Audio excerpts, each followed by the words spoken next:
Our hearts beat to the city streets. We began to feel the fire. We rise like tall buildings as the chemicals they take us higher. The night's young and it's just begun as she puts her hand in mine. Hello everyone, good morning সবাইকে। তোমরা সবাই কেমন আছো? সুমন সোনালি লাইফস্টাইলে তোমাদের সবাইকে স্বাগত জানাই। তো দেখো, সকালবেলা ঘুম থেকে উঠে আমি মুখ টুক ধুয়ে চলে এসেছি, আর বাসি নাইটিটাও কিন্তু চেঞ্জ করে নিয়েছি। তো দেখো, এদিকে আমি মুখে ক্রিম লাগিয়ে আমি চুলটাও আঁচড়ে নিলাম। তো দেখো, ঘরটা কিন্তু খুব এলোমেলো হয়ে আছে। আর আমি না মানে এই ড্রেসিং টেবিল আরও কিছু মানে এসব কিন্তু কিছু মানে অনেক দিন যাবত আর কি মোছা হচ্ছে না আমার। তো একটু ঠান্ডা কারণে আর কি মোছা হয়নি। তো ভাবছি যে আজকে একটু মুছবো, একটু পরিষ্কার করব। আর যেহেতু আমাদের হাই রোডের পাশে বাড়ি, সে কারণে না খুব ধুলো পড়ে। তো যাই হোক, দেখো তোমরা ভিডিওটা কিন্তু শেষ পর্যন্ত দেখতে থাকো। আর আমার ভিডিওটা কীরকম লাগলো সেটা অবশ্যই কমেন্টে জানাতে ভুলো না। আর ওদিকে দেখো, মশারিটা এখনও তোলা হয়নি, কারণ আমার বর অনেক রাত্রে কাজ থেকে বাড়ি ফিরেছে। তো সে কারণে আর কি এখনও ও ঘুম থেকে ওঠেনি, ও ঘুমাচ্ছে, এই কারণে আর কি মশারিটা তোলা হয়নি। তো যাই হোক, দেখো আমি কিন্তু এদিকে মানে ওগুলো পরিষ্কার করতে করতে মা এদিকে মানে চা করে ডাকছিল যে চা খাওয়ার জন্য। তো এদিকে আমি চাটা খেয়ে নিচ্ছি, খেয়ে তারপরে এই টেবিলটাও একটু মুছে নেব। তো যাই হোক, দেখো এটা কিন্তু কামাখ্যার ছবি, মানে আমরা কামাখ্যা গেছিলাম অগাস্ট মাসে, তো তখন মানে নিয়ে এসেছিলাম। তো দেখো, এই টেবিল মুছে আমি আর কি অন্য কাজে লেগে পড়বো। তো আমার আরও অনেক কাজ আছে। তো আজকে একটু সকাল সকাল ভাবলাম যে এগুলো যদি সকাল সকাল না করি না, তাহলে আর মানে হয় না, পরে আর কি অন্যান্য অনেক কাজ থাকে। তো যাই হোক, অনেক বক করে ফেললাম। তো চলো, তোমরা সবাই ভিডিওটা শেষ পর্যন্ত দেখতে থাকো। আর আমার ভিডিওটা কীরকম লাগলো সেটা অবশ্যই জানাতে ভুলো না। আর আমার ভিডিওটা লাইক করো, কমেন্ট করো, শেয়ার করো, আর অবশ্যই আমার চ্যানেলটা সাবস্ক্রাইব করে দিও। তো দেখো, ওদিকে কিন্তু আমি ওগুলো কাজ করে এদিকে চলে এসেছি। তো এদিকে দেখো, দাদুর এটা মানে দাদুর ভাত রান্না হবে। তো তারপরে এদিকে অনেকক্ষণ কাজ করার পর এদিকে এগুলো নোংরাগুলো পরিষ্কার করে এই যে আমি মার ঘরে চলে এসেছি। তো দেখলাম যে সোফাটা খুব এলোমেলো হয়ে আছে, তো এই কারণে এটা গুছিয়ে নেব। আর মানে মাও মানে সময় পায় না, তো আমাদের জানোই যে হোটেল, তো সে কারণে হোটেলে রান্নাবাড়া করতে হয়, আরও এক্সট্রা অনেক কাজ থাকে। তো এর জন্য বাড়ির কেউই আর কি সেরকমভাবে সময় পায় না আর কি বাড়িঘর মানে পরিষ্কার পরিচ্ছন্ন যেটুকু করার তো করা হয়, কিন্তু মানে তবুও এলোমেলো হয়ে যায় আর কি।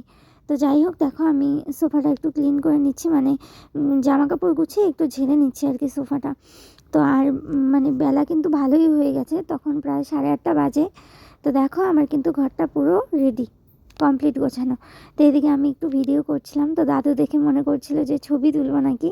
তো দাদুকে বললাম যে না, ভিডিও করছি, তো এই কারণে। আর এদিকে দেখো, মা কিন্তু এদিকে রান্না করছে। তো এদিকে আলু ভাজছে, আর তখন যে দেখলে বাঁধাকপিগুলো, ওগুলো দিয়ে মানে ঘন্ট হবে মাছের মাথা দিয়ে। তো যাই হোক, এই দেখো এখানে মা মানে তেল দিয়ে দিয়েছে। তো আমি একটু দেখছিলাম যে কিভাবে রান্না করে, এদিকে বাদাম দিয়ে মানে খুব সুন্দরভাবে রান্না করে। তো এদিকে মশলা দিয়ে দিল।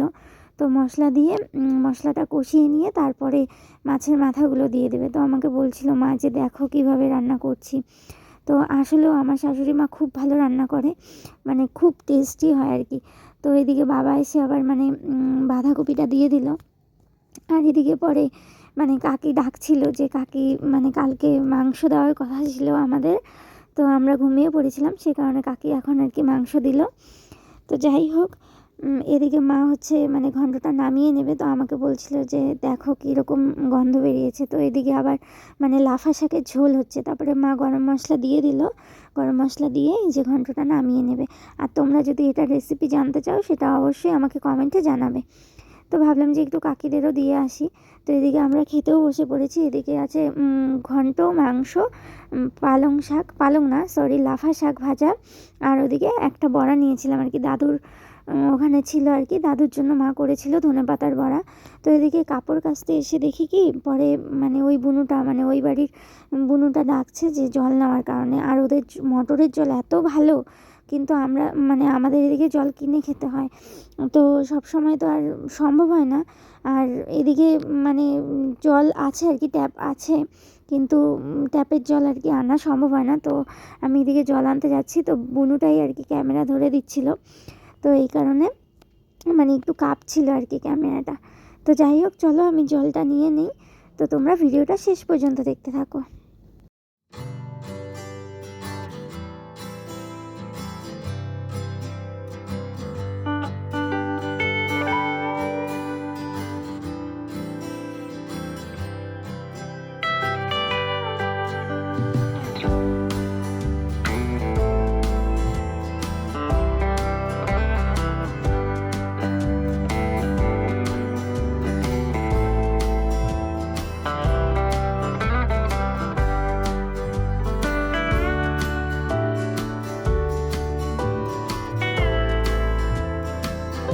দেখো এদিকে কিন্তু আমার জল আনা কমপ্লিট। তো তখন যেহেতু জামা কাপড়গুলো আমি ধুতে পারিনি, জল আনতে চলে গেছিলাম, তো জামা কাপড়গুলো এখন আমি ধুয়ে নেব।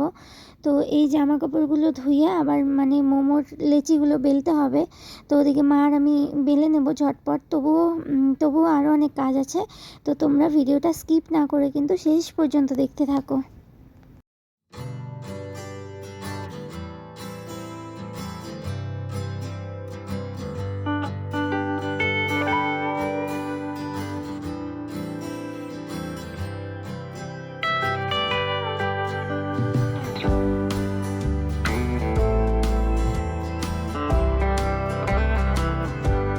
দেখো ওদিকে জামা কাপড়গুলো ধুয়ে আমি চলে এসেছি বিছানাটা গোছাতে, আর ভাবছি যে বিছানার বেড কাভারগুলো আর বালিশের কাভারগুলো আজকে চেঞ্জ করে অন্য কাভার পাতবো আর কি।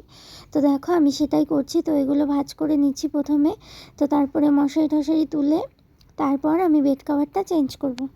তো তোমরা ভিডিওটা দেখতে থাকো। এই বেড কাভার চেঞ্জ করে তারপর আবার আমার মোমোর মানে লেচি ডলতে হবে, তোমাদের আগেই বললাম। তো তোমরা ভিডিওটা দেখতে থাকো, আর ভিডিওটা কিন্তু কেমন লাগলো সেটা কিন্তু অবশ্যই জানিও। তোমরা ভিডিওতে দেখো ঠিকই, লাইকও করো না, আর কমেন্ট তো করোই না, আর কিন্তু সাবস্ক্রাইবও করো না। তো তোমরা প্লিজ লাইক করো, কমেন্ট করো, আর প্লিজ আমার চ্যানেলটা সাবস্ক্রাইব করে দাও। তো যাই হোক, তোমরা ভিডিওটা কিন্তু শেষ পর্যন্ত দেখো। দেখো আমার কিন্তু বিছানা গোছানো কমপ্লিট। তো এদিকে ভাই আর বোনটা বসে আছে, মা ওদিকে স্যালাড কাটছে শশা, আর এদিকে আমার হাজবেন্ডও বসে আছে।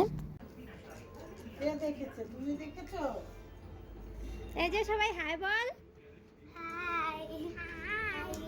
তো দেখো আমি আর মা এদিকে কিন্তু লেচিগুলো বেলে দিচ্ছি। তো লেচিগুলো বেলা হয়ে গেলে আমি সোজা স্নান করে নেব, নাহলে স্নান করতে না অনেকটা দেরি হয়ে যায়। তারপর দেখো আমি কিন্তু স্নান করে যে মাঠে চলে এসেছি, আর মাঠে কিন্তু সবাই আছে।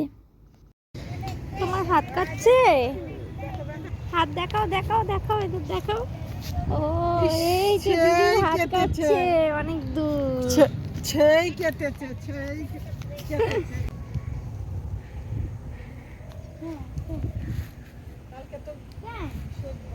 ওর দেখো মাঠে এসে দিদি এখানটা একটু মানে দুষ্টুমি করতে গিয়ে পড়ে গেছিলো, তো ওর নাকি হাত কেটে গেছে, তো ও কোলে উঠেছে আমার, তো কোল থেকে আর নামবে না। তো আমার চুলগুলো মানে আমার চোখের সামনে আসছিল জন্য ও বারবার মানে সরিয়ে দিচ্ছিল, তো খুব ভালো লাগছিল। এই যে দিদির হাত কেটে গেছে এখানটায়। এই যে কোথায় যাও, এখানে যায় না, যায় না, যায় না।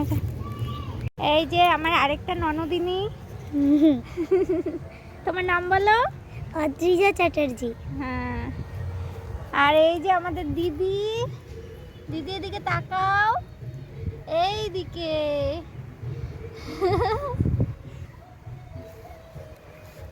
ও হলো আমার পিসি শাশুড়ির মেয়ে, মানে পরিণীতার ওই বুনুটার হচ্ছে পিসির মেয়ে। তো চলো তোমাদের সাথে আবার পরে কথা বলছি। দেখো ওদিকে মাঠ থেকে চলে আসার পর মানে বিকেলবেলা সন্ধ্যা হওয়ার আগ মুহূর্তে, তো আমার বরের খিদে পেয়েছিল, তো বললো যে একটু চা আর বিস্কিট দিতে। তো আমি ভাবলাম যে তাহলে একটু লাল চাই করি, তো ওইদিকে লাল চা ওর জন্য দিয়েছি, আমার জন্য নিয়েছি। তো চলো আজকের মতো এখানে টাটা।